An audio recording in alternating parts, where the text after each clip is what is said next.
Selamat datang di channel Saham Cuan. Di channel ini, kita tidak sekedar mencari saham yang sedang naik, tapi kita mencari saham yang benar-benar layak untuk dimiliki. Karena di pasar saham, yang terlihat murah belum tentu benar-benar murah, dan yang terlihat mahal belum tentu tidak layak dibeli. Hari ini kita akan membahas salah satu saham perbankan yang tidak terlalu ramai dibicarakan, tapi justru disitulah menariknya, yaitu Bank OCBC NISP, kode saham NISP. Saham ini menarik karena di satu sisi, secara fundamental terlihat kuat, valuasinya juga tergolong murah, tapi di sisi lain, pergerakan harganya justru cenderung datar, tidak menunjukkan momentum kenaikan yang signifikan. Dan disinilah pertanyaan penting muncul, apakah ini peluang tersembunyi, atau justru tanda bahwa pasar belum tertarik? Di video ini, kita tidak hanya akan melihat angka, tapi kita akan menggabungkan dua sudut pandang penting, fundamental untuk melihat kualitas bisnisnya, teknikal untuk menentukan timing terbaiknya. Karena investor yang baik tidak hanya tahu apa yang dibeli, tapi juga tahu kapan harus membeli. Jadi pastikan Anda menonton video ini sampai selesai, karena di akhir nanti kita akan sampai pada satu kesimpulan penting. Apakah NISP layak untuk masuk ke dalam portofolio atau justru lebih baik ditunggu?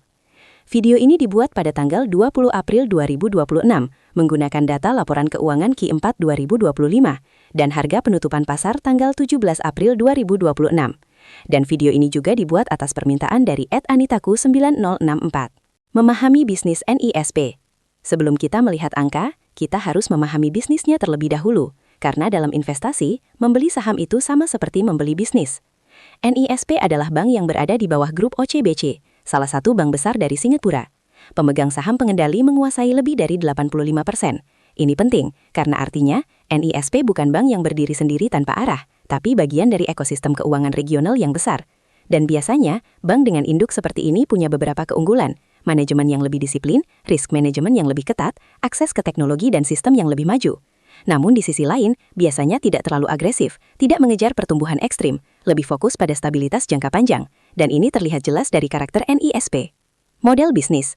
NISP fokus pada beberapa segmen utama, kredit retail, kredit komersial, layanan digital banking, perbankan syariah, wealth management, dengan jaringan cabang yang luas di seluruh Indonesia. Artinya, ini bukan bank kecil niche, tapi bank yang cukup mature dan terdiversifikasi. Namun, tidak seperti bank-bank yang agresif ekspansi kredit, NISP cenderung lebih berhati-hati, dan ini akan sangat berpengaruh pada cara kita menilai saham ini nanti.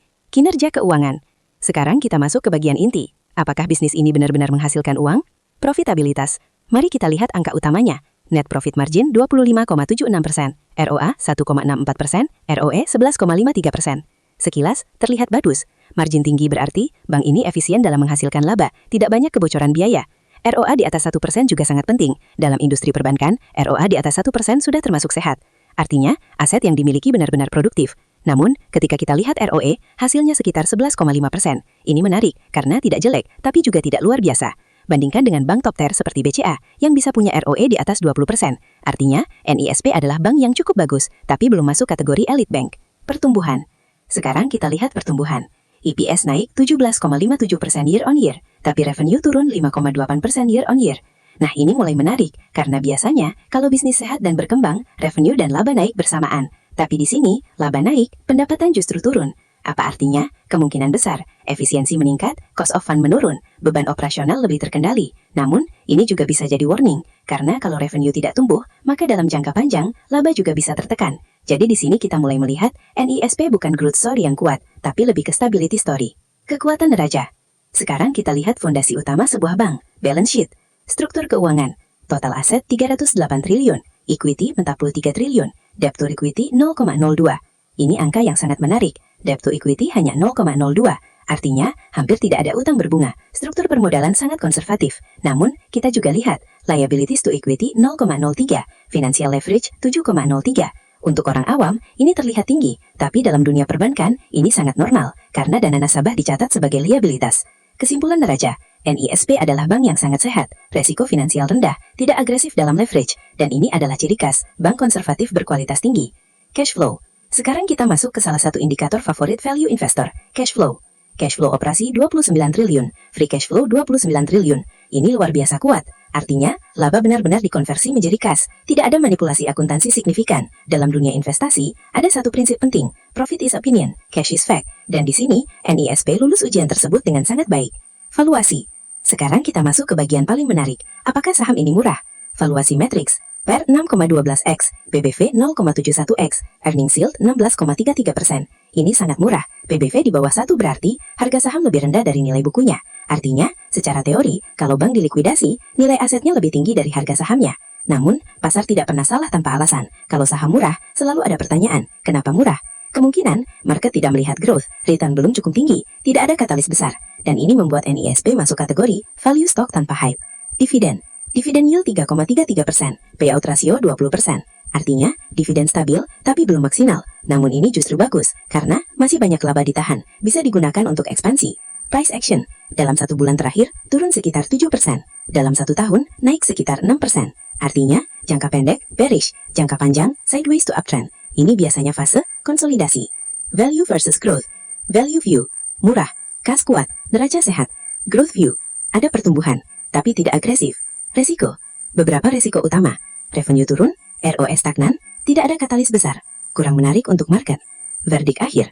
Setelah kita membedah semuanya, NISP adalah bank sehat, stabil, undervalued, tapi bukan growth monster. Setelah kita membahas fundamentalnya, sekarang kita masuk ke bagian yang tidak kalah penting. Analisa teknikal. Karena sebagus apapun fundamental sebuah perusahaan, kalau kita salah timing masuk, hasilnya tetap bisa kurang maksimal. Jadi di bagian ini, kita akan fokus pada satu hal. Kapan waktu yang lebih bijak untuk masuk dan kapan harus menunggu. Tren besar. Kalau kita lihat pergerakan harga NISP dalam time frame besar, yang terlihat jelas adalah trennya masih naik, tapi lemah. Harga masih membentuk pola higher low, yang artinya tren naik jangka menengah masih terjaga. Namun di sisi lain, setiap kali naik selalu tertahan di area resistance yang sama.